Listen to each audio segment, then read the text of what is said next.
نحمده ونصلي على رسوله الكريم أما بعد فأعوذ بالله من الشيطان الرجيم بسم الله الرحمن الرحيم وما الحياة الدنيا إلا متاع الغرور صدق اللہ العظیم۔ جگہ جی لگانے کی دنیا نہیں ہے، جگہ جی لگانے کی دنیا نہیں ہے، یہ عبرت کی جا ہے تماشا نہیں ہے۔ محترم سامعین کرام، آج میں حضرات کے سامنے دنیا کی حقیقت کے موضوع پر لب کشائی کرنے کی رسالت کرنا چاہتا ہوں۔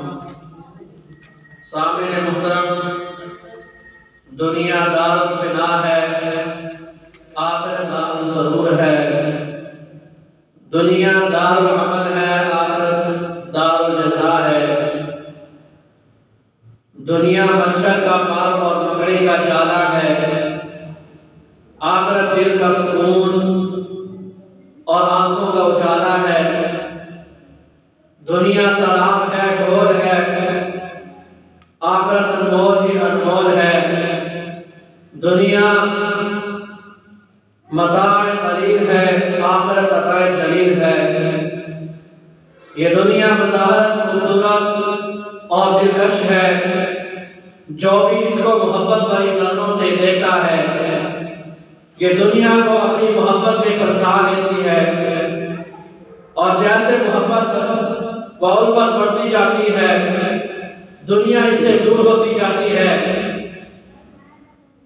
اور دنیا اس کے ساتھ کھیل کھیلتی ہے اور اس کو عبد دنیا والدار ہی بنا کر رکھ دیتی ہے، اور اس کے دل و دماغ سے دین و اسلام کی محبت فراموش کر کے رکھ دیتی ہے۔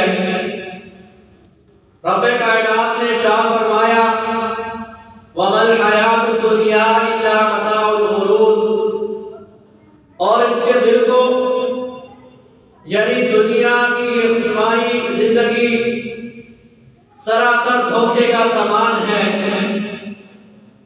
جس کی حیثیت عند اللہ لنگڑے مچھر کے پر کے برابر بھی نہیں ہے۔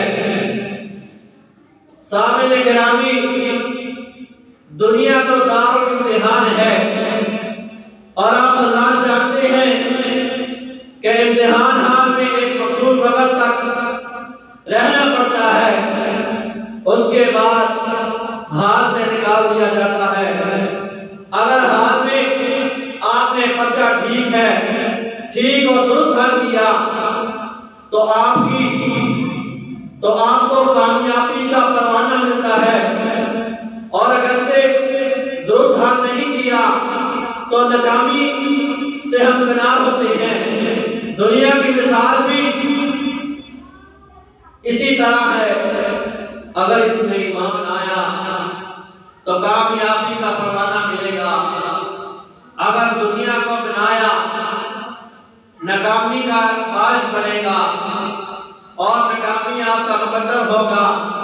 سرور کائنات صلی اللہ علیہ وسلم نے ارشاد فرمایا دنیا کی محبت منع فرمایا ہے، اور دنیا کی ظاہری سرور و حسن زیبا کو کفار کے لیے قرار دیا، اور مومنین اللہ تبارک و تعالیٰ نے سکون اور راحت کی جگہ جنت بنائی ہے۔ حضور صلی اللہ علیہ وسلم نے ارشاد فرمایا یعنی دنیا کفار کے لیے جنت ہے اور مومن کے لیے قید خانہ ہے۔ کفار دنیا میں مومن اپنا من چاہی زندگی نہیں گزار سکتا، کیونکہ یہ دنیا اس کے لیے قید خانہ ہے۔ یعنی مسلمان شریعت محمدی صلی اللہ علیہ وسلم کے پابند ہیں، اپنا چلا نہیں سکتے، ان کی مرضی تو جنت میں چلے گی۔ سرور کائنات صلی اللہ علیہ وسلم نے ارشاد فرمایا کن فی الدنیا کأنک غریب او عابر سبیل یعنی دنیا میں اس طرح رہو جیسے کوئی مسافر یا گزرا یا راہ گزر رہتا ہے۔ ایک اور جگہ ارشاد فرمایا دنیا رقص کل خطیئۃ، یعنی دنیا کی محبت تمام خطاؤں کی جڑ ہے۔ ارے نانا انسان اب تو ہوش میں آ، دنیا پرستی اور زبردستی سے باز آ جا، دنیا اور دنیا سے تعلق کو توڑ اور ملامت عالم سے واسطہ جوڑ۔ شاعر کہتا ہے دنیا سے دل لگا کر تجھے کیا ملے گا، دنیا سے تجھے دل لگا کر کیا ملے گا، یاد خدا کی یا تجھ کو خدا ملے گا۔ دعا ہے اللہ تبارک و تعالیٰ سے، اللہ تبارک و تعالیٰ ہم سب کو ایمان اور اعمال والی زندگی اپنانے کی توفیق عطا فرمائے اور ہمارے دلوں سے دنیا کی محبت ہمیشہ ہمیشہ کے لیے نکال دے، آمین۔ وما